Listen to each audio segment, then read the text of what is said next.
picture of my first car. This is a picture I took the day I bought the car. This is what the car looks like today. What's going on, guys? Welcome to Drive New Hampshire. My name's Jake. This is my 1981 Z28 Camaro. I'll tell you the story behind it. We'll take it for a ride. Let's get to it.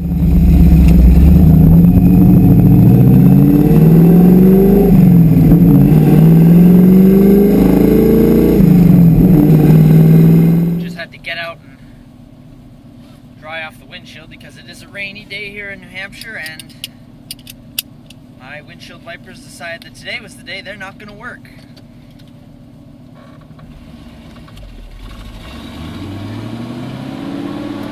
I have exhaust cutouts on this car, so the exhaust is shooting right out before the mufflers.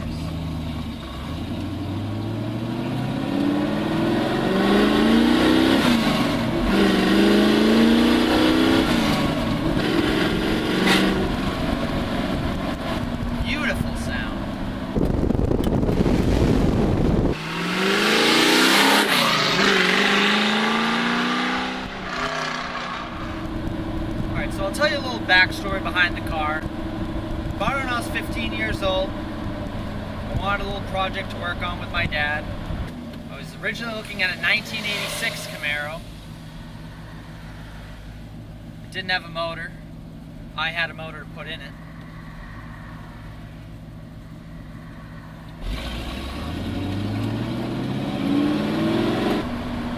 Right before I bought the car, my dad told me to look more towards the second generation Camaros. They were a little more of a sleeker body style. They definitely looked better, in my opinion. And I went and looked at a couple Trans Ams, Camaros, and ended up looking at this one. It was located in Loudon. The body was absolute crap. The interior was crap. The motor wasn't crap. So I thought.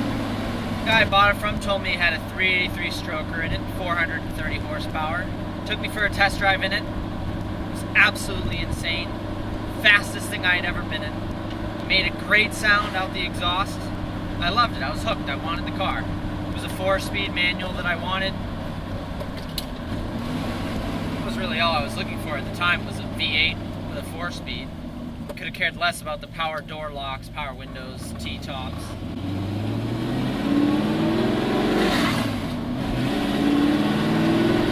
And it's a real Z28, so that's a plus. My father and I did the bodywork right in my own driveway, primed it, got it ready for paint. And a friend of my dad's, Scott Wheaton, threw the paint on the car for me. This is a tad off of the original color, has a little more metallic in it. Looks good when it's cloudy, but looks even better when it's sunny.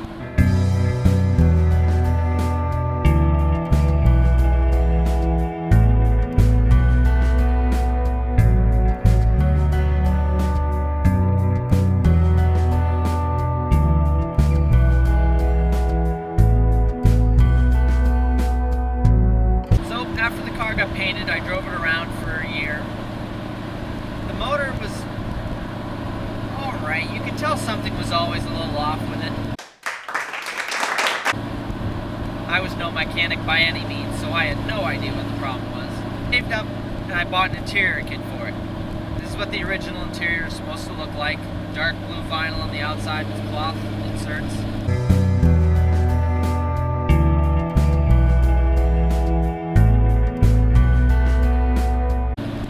After a week of having the new interior in the car, the motor decided then that it was just going to let go. It blew up. It blew up right as I was pulling into my driveway one night. But it just so happened that that was the summer before my senior year of high school.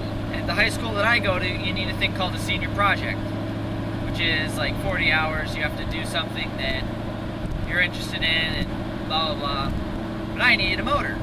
So for my senior project, I decided to rebuild my motor. With the help of Scotty, the guy who painted the car, and Kingsley Race Engines in Nashua, we rebuilt the motor. Turns out it was not a 383 stroker, it was a 355. Was I pissed? A little bit.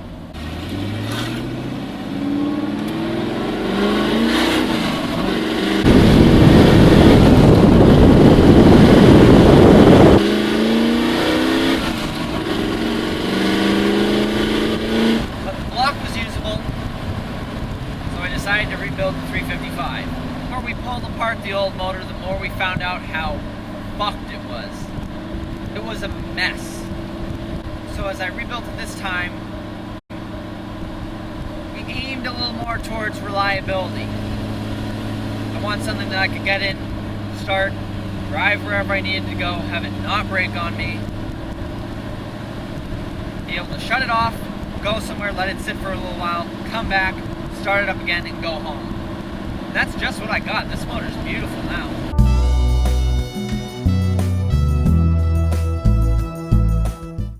As we rebuilt the motor, it only made sense to rebuild the transmission as well. I have a BorgWarner Super T10 4-speed in this car. Per shifter. I put a center force clutch in it. Clutch was like $400 on its own. Clutch was like $400 on its own, but damn does it feel good. Shifts beautifully.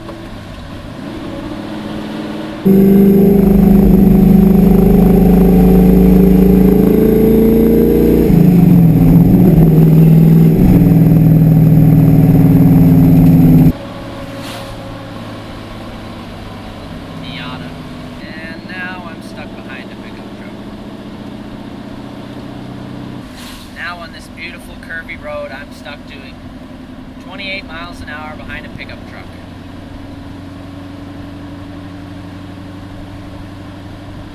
Speaking of curvy roads, this car actually handles really good. Everyone hears, oh, American cars, muscle cars, they suck at handling. Some of them do. By no means is this a F1 car. But for what it is, it actually handles pretty decent. Back in 1981, the motors might have gotten all choked up on American cars, but the suspension didn't suffer. Being a real Z28, it actually handles very well. It is a good driving car. There's no computer bullshit to help you out. There's no traction control. You have to be especially careful when the roads are wet. There's no ABS, there's no stability control. Who needs any of that when you're doing 25 miles an hour behind a pickup truck? But I love this car and the fact that you feel everything about it. You can feel the motor through the shifter. You can feel the front tires through the steering wheel. It's just a good driver's car. Simple tack in front of me. Did I expect to do all of this work buying this car? Not at all. I was more looking for a little tinkering project to work on with my dad. Something that I could say I did work on. And I got that just to the absolute highest degree. The car's basically almost had a full restoration done to it. But in doing that, the car gave a different meaning to me. Knowing that I've touched almost every little piece of this car and done something to it in some way, gives you just a quality feeling, a reassuring feeling. It's the real means of built, not bought.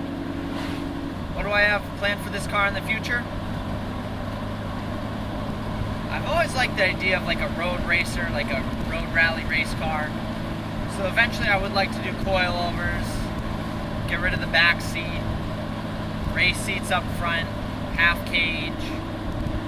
I'll drive this motor till it blows. There's absolutely nothing wrong with it. Is it the fastest motor in the world? No, but why fix what's not broken? The motor runs beautifully. It's plenty of power. And I don't have to worry about killing myself in it. Well, somewhat.